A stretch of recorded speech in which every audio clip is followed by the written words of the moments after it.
Re-salut à tous, et oui, une deuxième vidéo aujourd'hui, c'est très rare, surtout que d'habitude j'en fais une maximum par semaine, et là il y en aura deux. Donc je vais vous présenter, pour ceux qui n'étaient pas présents sur le live, en fait j'hésitais à faire un petit résumé condensé du live, je le ferai peut-être, suivant les demandes, suivant si vous voulez avoir ça. Mais j'étais très mauvais au niveau du cadrage lorsque je présentais avec, j'ai une deuxième webcam, et je présentais la boîte de Pandore avec la webcam, et c'était assez compliqué de regarder le retour sur l'écran sachant que c'était dos à moi au moment où je montrais, donc j'étais obligé de me retourner à chaque fois. Donc je préfère faire une vidéo plus courte, ça sera pas la rediffusion du live, il n'y aura pas toute l'animation des gens avec les questions qui me posaient des questions sur le chat, mais l'essentiel c'est d'avoir, on va dire, des plans qui vous permettent d'avoir une vue globale du projet, que ça soit bien cadré et que vous ayez, on va dire, vraiment l'ensemble des détails du mode et du projet en visuel. Donc je vais prendre ma caméra comme d'habitude et puis je vais essayer de vous faire des plans assez jolis, de commenter ça en même temps. Donc j'ai sorti le micro-cravate pour l'occasion, donc voilà, et j'espère que ça vous plaira. Donc c'était pour tous ceux qui n'étaient pas forcément présents sur le live, et même ceux qui étaient présents, vous aurez, on va dire, une qualité visuelle qui sera beaucoup plus sympa que celle que j'ai pu vous proposer durant le live. Même si vous le savez, les lives, c'est surtout avant tout un moment de partage, d'échange, et puis un petit moment convivial où vous avez des petites exclusivités avant les vidéos YouTube, et puis on passe un moment ensemble. Voilà. Allez, j'en dis pas plus, je vous dis à tout de suite pour les plans de la boîte de Pandore, et comme vous voyez, elle est terminée cette boîte de Pandore. Il me reste un tout petit truc rapide, et bien évidemment après c'est la mise en place du liquide dans la boîte de Pandore qui se fera très prochainement. Voilà, à tout de suite. Voilà, on se retrouve pour une vue globale de la boîte de Pandore. Donc désolé, je ne peux pas passer en mode paysage, comme vous le comprenez, je suis obligé de passer en mode portrait parce que le mode est trop grand en hauteur. Voilà, donc il est entièrement terminé, les deux custom loops sont réalisés et on va passer au détail de ces deux custom loops justement. Allez, on va commencer par détailler la custom loop donc de gauche, où on retrouve ici donc le réservoir où un tuyau en sort. On arrive à l'intersection et en fait en dessous de la boîte de Pandore se trouve un robinet. Enfin il y en a deux, un par custom loop, mais là sur cette custom loop il y a un robinet qui permet donc de vidanger. On remonte, on arrive à la Revo Dual D5, un tuyau qui en sort pour arriver au premier radiateur muni de deux ventilateurs Corsair, donc deux 220 et c'est un radiateur de 240. On remonte, on arrive ici à un premier indicateur de flux avec un coude à 90 degrés. On monte, on monte, on monte. J'y ai mis également donc un filtre.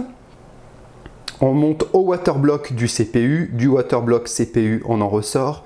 On arrive à l'indicateur de flux RGB.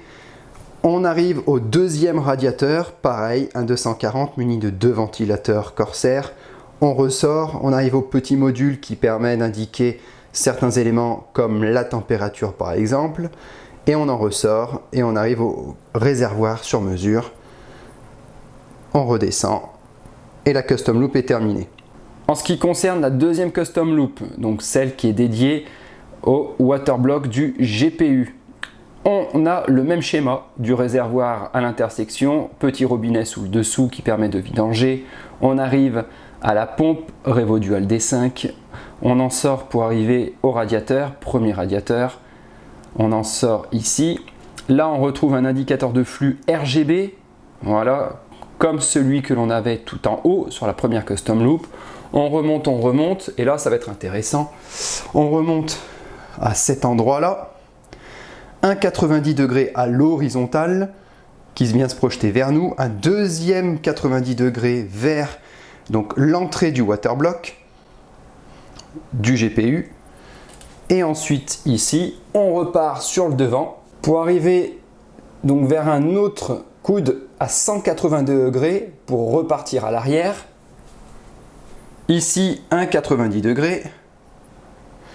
On part au fond, on remonte 90 degrés toutes. Voilà. Donc le long, ce qui était important, c'était le long des barrettes de RAM. Je voulais mettre un point à l'honneur de ne pas cacher le logo à Aorus, qui est toujours présent quand on regarde bien de face, et d'arriver sur le long des barrettes de RAM, de ne pas les cacher aussi vu qu'elles sont RGB. Donc ça vient le long de la carte mère. En plus c'est pas mal parce que ça vient cacher tout ce qui est petits composants sur la carte mère que je ne trouve pas forcément bien joli à l'œil nu. Ensuite un autre indicateur de flux, on repart à 90 degrés, on remonte au deuxième radiateur pour en ressortir, et on a un schéma qui est totalement symétrique avec la première custom loop.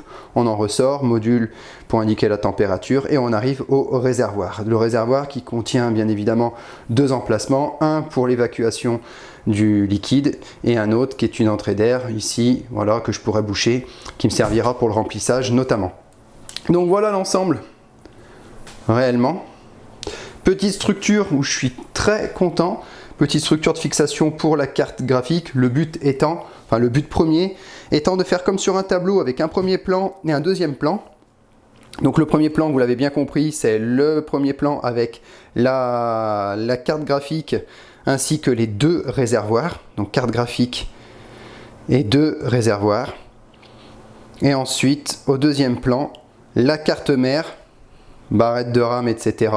Pas de disque dur, enfin tous les disques durs c'est du M2, de type M2, SSD M2, donc c'est directement accolé à la carte mère, ce qui permet de ne pas les voir, et je trouve pas ça forcément bien joli, sauf si c'est modé, mais le but étant vraiment d'épurer un maximum, et de mettre en avant dans le projet de la boîte de Pandore, le liquide en masse, et faire comme des chutes d'eau sur les deux réservoirs, de part et d'autre, gauche et droite, de laisser tomber ce liquide comme un effet de chute d'eau, et de le récupérer et de le remonter sur toute la hauteur en fait de la baie informatique.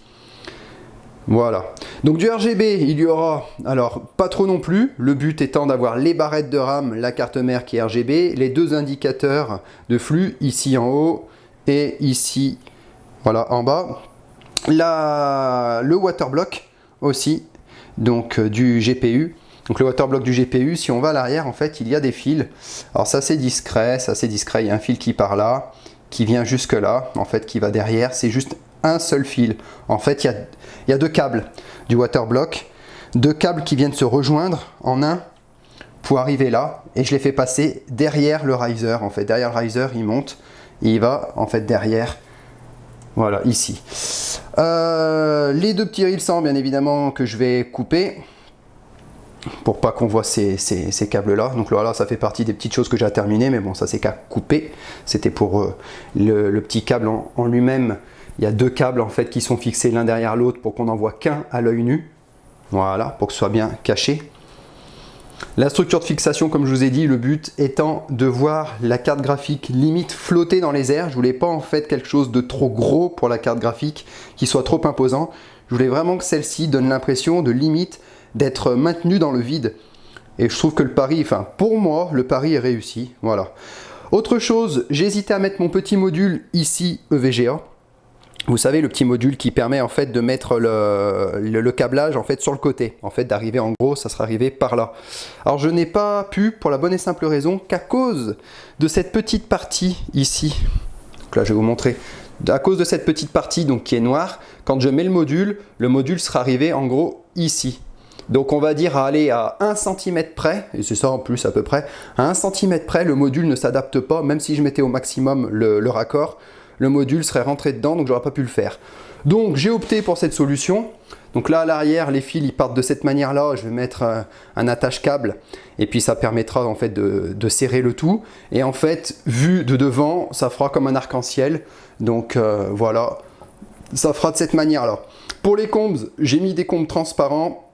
J'ai mis cela en attendant. Par la suite, je pense que je prendrai un ensemble peut-être noir ou alors tout simplement de la couleur du liquide que j'y insérerai. Donc ça, je vais attendre pour le moment. Je mettrai le liquide, et une fois que le liquide sera mis en place, je changerai peut-être les combes. Ça fera partie des petits détails qui seront associés à la boîte de Pandore une fois que celle-ci sera mise sous eau, comme je dis, entre guillemets sous eau, une fois qu'elle sera totalement watercoolée, pour on va dire le côté esthétique et avoir un résultat final qui soit vraiment 100% en adéquation avec le projet. Donc ça viendra par la suite, pour le moment c'est comme ça, c'est pas moche, loin de là, ça fait un joli arc-en-ciel, vous voyez, c'est bien tressé, ça part derrière, ou là par contre c'est plus tressé, mais c'est pas grave parce que de toute façon je vais venir serrer le tout. Il y aura le liquide qui sera opaque, donc on verra plus en fait. On verra une fois que ça sera fait, on verra jusque là, et tout ce qui est au-delà, tout ça, on ne le verra plus. Voilà. Donc pour le petit projet, je vous fais rapidement, encore une fois, une vue d'ensemble. Les deux robinets, je vais essayer de vous les montrer. Oula, je vais essayer de vous les montrer. Voilà, vous les voyez là ici. Vous voyez les deux robinets qui sont là, dessous, qui permettent tout simplement de faire la vidange. Donc en fait, à eux seuls, ils permettent d'évacuer, on va dire, peut-être 90% du liquide. Et les 10% restants, il faut juste que je joue un petit peu avec la boîte de Pandore à la pencher un peu pour le liquide. Voilà. Donc il y aura deux mises sous eau. La première avec le liquide transparent, c'est de l'eau déminéralisée. Je vais faire un premier essai de 24 heures avant de mettre le liquide qui coûte cher, parce qu'il y a quasiment 10 litres.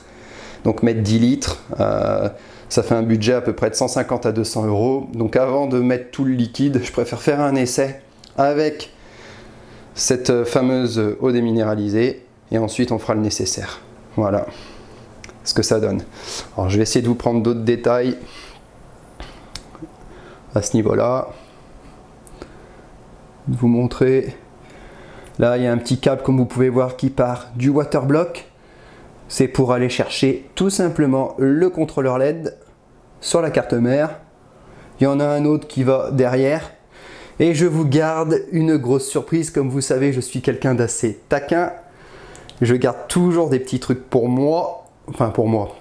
Je garde toujours des petits mystères que je dévoile seulement à la fin. Et ça, je vais vous en parler dans la conclusion. Enfin, je vais vous en parler. Je vais l'évoquer brièvement avec une petite devinette. Et voilà, regardez bien à nouveau. Regardez bien à nouveau. Car il y aura une devinette. Il y a quelque chose. Il y a une anomalie dans ce projet. Et c'est fait exprès. Enfin, c'est une anomalie visuelle. Enfin, je sais même pas comment le dire. Bon, je reviens en conclusion et je vais essayer de réfléchir en attendant. Allez, à tout de suite.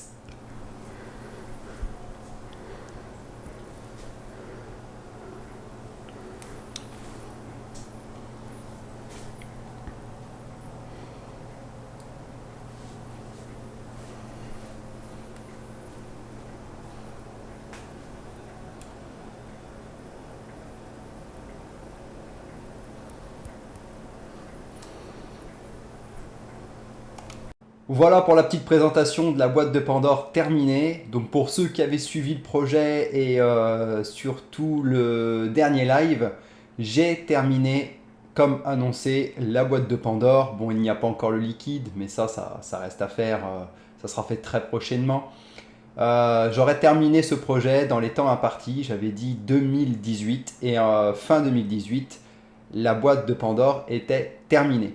Donc dans les prochaines semaines, reste à venir le premier liquide qui sera mis. Je ne compte pas le faire en live, je ferai en live une fois que celui-ci sera placé. Pour la bonne et simple raison que la mise en service, on va dire, je le ferai tranquillement. Je l'avais déjà eu fait dans le mode bureau. C'était plus ou moins long, il y avait eu une petite fuite, etc. Et j'ai pas envie que le live soit trop longuet.